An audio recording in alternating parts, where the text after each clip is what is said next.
देखिए, हमारा second semester का एग्ज़ाम हुआ है, उसके आधार पे हमारा प्रथम सेमेस्टर प्रमोट है।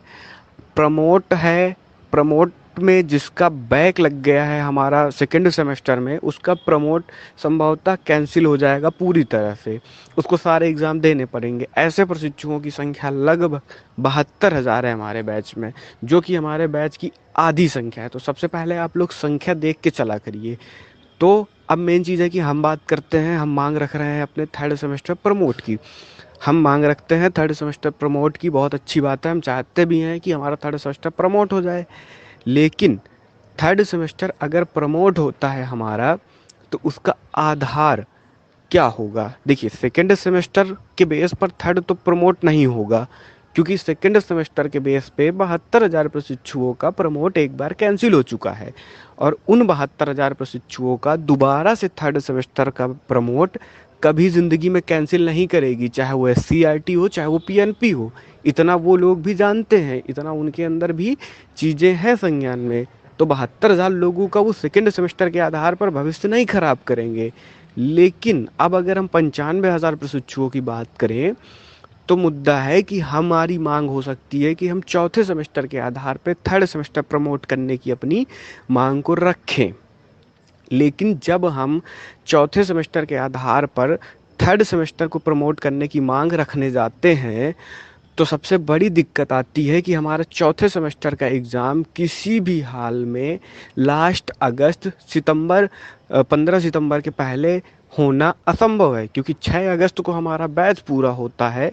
और एक नॉर्मल शेड्यूल भी आप देखें, PNP के ऊपर हम बहुत दबाव बनाएंगे, तब भी वो जाके हमारे चौथे सेमेस्टर का एग्ज़ाम सितंबर में करवाएगी कंडक्ट। और अगर सितंबर में कंडक्ट कराएगी, बहुत दबाव बनाया जाएगा, तब जाके अक्टूबर प्रथम वीक में कहीं ना कहीं हम अपना रिजल्ट घोषित करवा पाएंगे।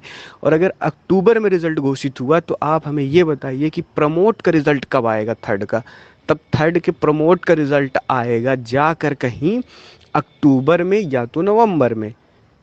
थर्ड के प्रमोट का रिजल्ट आता है हमारा अक्टूबर और नवंबर में। अब हम बात करते हैं वैकेंसी की। वैकेंसी में शामिल होने के लिए हमें TT नामक एग्ज़ाम देना बहुत ज़रूरी है, उसको पास करना ज़रूरी है।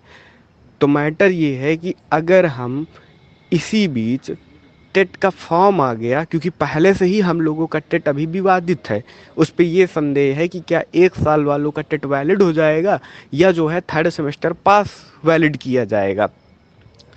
तो वैसे तो NCTE की गाइडलाइन कहती है कि 1 साल के बाद उसको पास माना जाएगा, लेकिन वो सब कुछ PNP सचिव के ऊपर डिपेंड करता है। अगर उन्होंने ये कह दिया कि थर्ड सेमेस्टर का रिजल्ट जब जारी होगा उसके बाद आपका टेट मान्य होगा, तो पूरा बैच समस्या में फंस जाएगा, क्योंकि प्रमोट का रिजल्ट कब आएगा?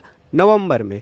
और उसी बीच हमारा टेट का फॉर्म भरा जाएगा, तो हम थर्ड सेमेस्टर के मार्क्स कहाँ से लाएंगे, जबकि हमारा तो चौथे के आधार पर प्रमोट है और तीसरे के नंबर हैं ही नहीं हमारे पास, क्योंकि तीसरा तो हमने अपना प्रमोट करवा लिया।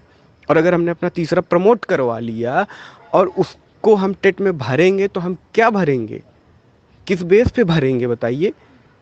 इस हिसाब से अगर हमारा TT का पेपर नवंबर के बाद होता है, तो हमारा बैच प्रमोट को लेकर सुरक्षित है। लेकिन अगर बाय द वे नवंबर के पहले हो गया, तो हमारे बैच के लिए बहुत बड़ा खतरा साबित हो सकता है। प्रमोट पास प्रशिक्षुओं के लिए भी एक खतरा बन जाएगा। और फिलहाल हमारा उद्देश्य यही है कि भर्ती में शामिल हो, और अगर हम भर्ती से ही बाहर हो गए प्रमोट होने की वजह से, तो ऐसे प्रमोट का क्या मतलब? क्योंकि मैं जहाँ तक सोच पा रहा हूँ, ये बात एकदम सही बैठ रही है। देखिए, बाद में हम कोर्ट जाएं, कुछ भी करें, उससे अच्छा है कि हम पहले ही ऐसे चलें कि सुरक्षित रहें। इस चीज़ को थोड़ा ध्यान दीजिएगा जो हम कह रहे हैं। मेन बात ये है कि अगर थर्ड हम प्रमोट करवाते हैं, उसका रिजल्ट जारी होगा अक्टूबर नवंबर तक में। और अगर इस बीच टेट का फॉर्म आ गया, थर्ड पास वैलिड कर दिया टेट को, तो थर्ड के हम मार्क्स कहाँ से लाएंगे, जबकि हमारा तो मार्क्स आया ही नहीं। वो तो तब आएगा जब हम चौथे सेमेस्टर का एग्जाम देकर पास होंगे, उसे फंसेगा ये मैटर। इस चीज़ पे किसी का भी ध्यान नहीं जा रहा है। इस चीज़ को एकदम ध्यान दीजिए और सोचिए। अब रही बात एग्ज़ाम की, देखिए अभी एग्ज़ाम हो पाना संभव नहीं है, लेकिन अगर हम सुरक्षित तरीके से एग्ज़ाम करवा के अगस्त तक में किसी भी तरह से अगर मान लीजिए एग्ज़ाम करवा के अपने थर्ड का रिजल्ट घोषित करवा लेते हैं तो कम से कम हम टेट में तो वैलिड हो जाएं। जब हम टेट में वैलिड हो जाएंगे सुरक्षित तरीके से, उसके बाद ही तो भर्ती में बैठेंगे। भर्ती वैसे भी दिसंबर के पहले नहीं आने वाली है, भर्ती इतना लेट होगी ही होगी।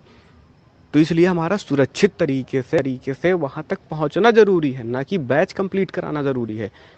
इस बात को थोड़ा ध्यान से सुनिए और गौर करिए।